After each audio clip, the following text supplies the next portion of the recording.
Okay, your book and the video said a lot of good things about globalization, but I just want to make sure we are all on the same page here. So, when we're talking about globalization, we are talking about the increasing interconnectedness of people, places, and activities around the globe. The global distribution of information by radio, television, and internet, the global distribution of consumer goods, the global network of production, shipping, sales, banking, and so on to produce, deliver, and pay for those goods, and then the increasing contact and interaction between people of different cultures due to air travel, telephones, internet, foreign wars, and so on. So if you think about the interconnectedness that you experience, you can pretty much find out about anything that's happened on one side of the globe almost instantly, and that's how connected we all are. Some people define globalization as the homogenization of culture that supposedly results from all of this. But others, including me, feel it's better to use the term globalization for only the interconnectedness and to not include in the term an assumption about what the results of that interconnectedness might be. Some of the consequences of increasing global connectedness are actually increased differences among people. As groups come into competition for limited resources, they often place more emphasis on boundary maintenance, more clearly marking the differences between themselves and the others through clothing, language, speech patterns, and so on. So what we're seeing is increasing interaction with others often leads to more othering, creating group solidarity and individual identity by defining one's own group by contrast with another. So, for example, globalization leads to greater migration of workers towards places with better employment options, but this often results in othering, stereotyping, and conflict. So the native population emphasizes their difference from the immigrants, and the immigrants emphasize their distinct ethnicity as a way of maintaining dignity, solidarity, and defending themselves. I'm sure you can think of some examples where that happens in our own country today. Another example are places that want to attract tourism, and what you see in the lower right-hand corner are Papua New Guineans. These are places that want to attract tourism and emphasizing their distinct local culture in order to do that. Globalization is seen as a late 20th century and 21st century process, but in fact it's been building up for a long time. Arguably, from the first Mesopotamian empire of Sargon of Akkad around 2250 BC, or even the empire of Alexander the Great in 336 BC, or even the Roman Empire in 44 BC, all the way through 476 BC. An example of globalization in Roman times is the trade in sheer silk dresses from China. This was popular among rich women of Rome. So the silk was traded overland on the Silk Road to the Levant and then by ship in the Mediterranean to Rome. This was effectively global trade as early as the time of Christ. Interestingly, the Roman Senate tried to ban these dresses in 50 AD because the senators considered them immoral, both because they were too risque and revealing and also because they were shocked by the obscenely high cost of these unnecessary luxuries and the supposed mistreatment of the poor underpaid women who made them in China. Don't these objections sound like people today discussing the treatment of women who make outrageously expensive athletic shoes in Asian sweatshops? We can also look at the Dutch and British East India companies from 1600 to 1858. These divided up big portions of the world into areas of government and military control and forced colonized people in India and Southeast Asia to mine minerals, grow spices, cotton, opium, and so on. And this was traded around most of the world for the profit of European investors. This is effectively globalization, this sort of the beginning of the interconnectedness of people, goods, and ideas. So what causes this? And we're not going to go into all of the details surrounding what causes it, but when we look at what's causing globalization today, we're looking at a society of perpetual growth. Capitalism requires constant economic growth, or it collapses.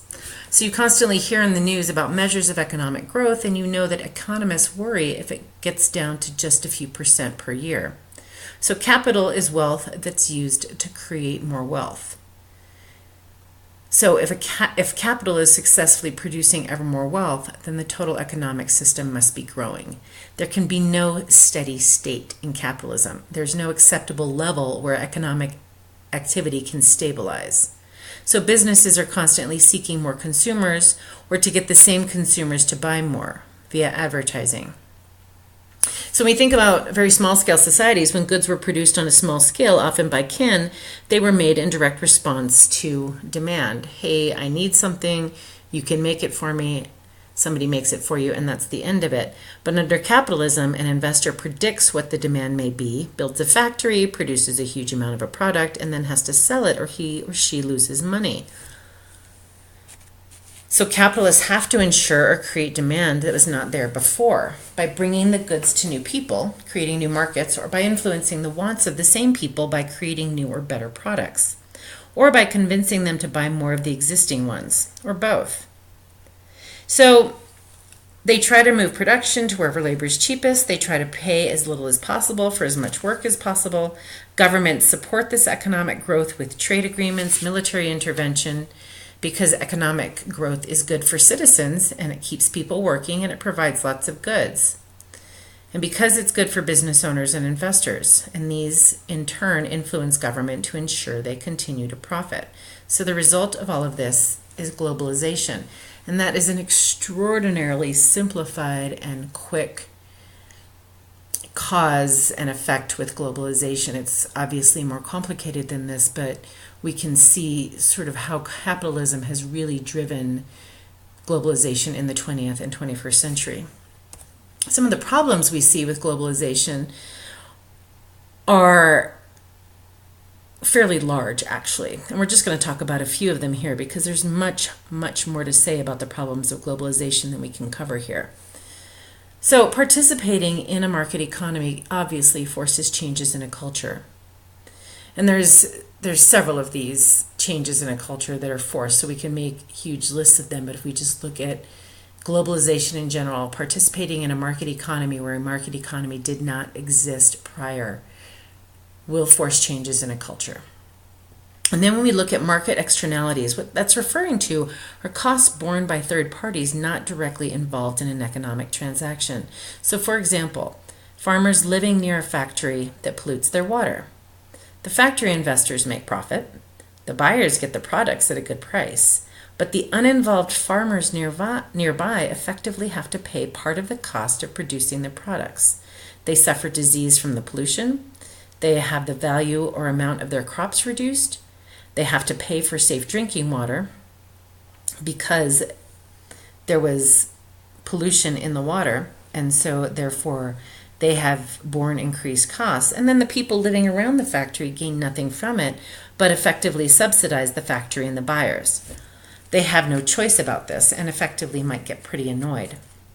And this ever-increasing consumption means ever-increasing environmental damage, which the rich eventually suffer from. Even the rich eventually suffer from. As more people don't produce their own food but depend on wage labor, there's more hunger and poverty. So we can see right here, we see changes in culture, we see these market externalities affecting populations that maybe we didn't even realize were being affected by this global economy.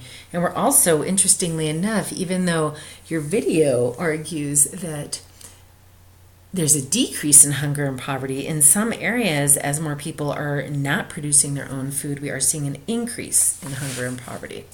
And this leads to human suffering and in turn leads to social unrest, violence, and revolution. Other problems we see with globalization are new and worse diseases. So if you think about some of these diseases that have been spreading through this global contact with one another, AIDS, Lyme disease, dengue fever, SARS, H5N1, that's the avian flu, H1N1, which is the swine flu, Ebola.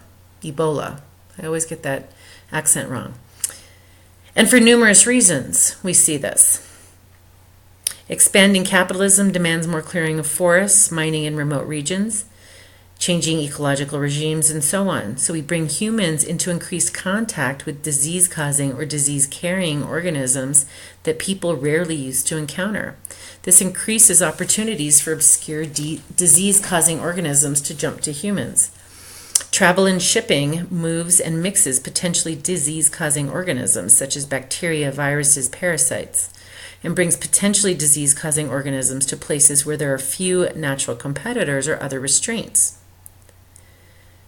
We also see different varieties of disease-causing organisms coming together, allowing for hybridization and evolution of nasty combinations of traits that wouldn't have normally occurred. So if you take an archaeology class, you'll realize that so many of these diseases didn't even exist. But we also see that people are not coming into contact with some of the organisms that may have even carried these back then. Living in dense cities and increased travel helps diseases spread among nearby people. It creates a large enough pool of victims that there are always pockets of new ones that have not been exposed and acquired immunity. So the disease does not burn itself out by using up all of its potential victims as it could in a smaller population. Globalization helps diseases jump to new areas where fewer people have natural resistance. And using antibiotics in animals breeds antibiotic-resistant bacteria, a practice encouraged by capitalism's need to produce ever more meat, eggs, and so on at an ever lower cost. So we see these new and worse diseases being created. We also see, as a result, new and worsening conditions being created by these market-driven changes. So as people resist worsening conditions caused by these market-driven changes, peasants undertake rebellions, like the Zapatistas in Chiapas. That's the picture you see on the lower right hand. Wars break out between ethnic groups that formerly managed to get along. Look, for example, to Bosnia and the Sudan. Populist parties, opposition parties, are suppressed by government forces. So look to Venezuela and Iran. Fundamentalist religious movements arise. And so when we talk about how these religious movements arise, globalization is quite a bit of it.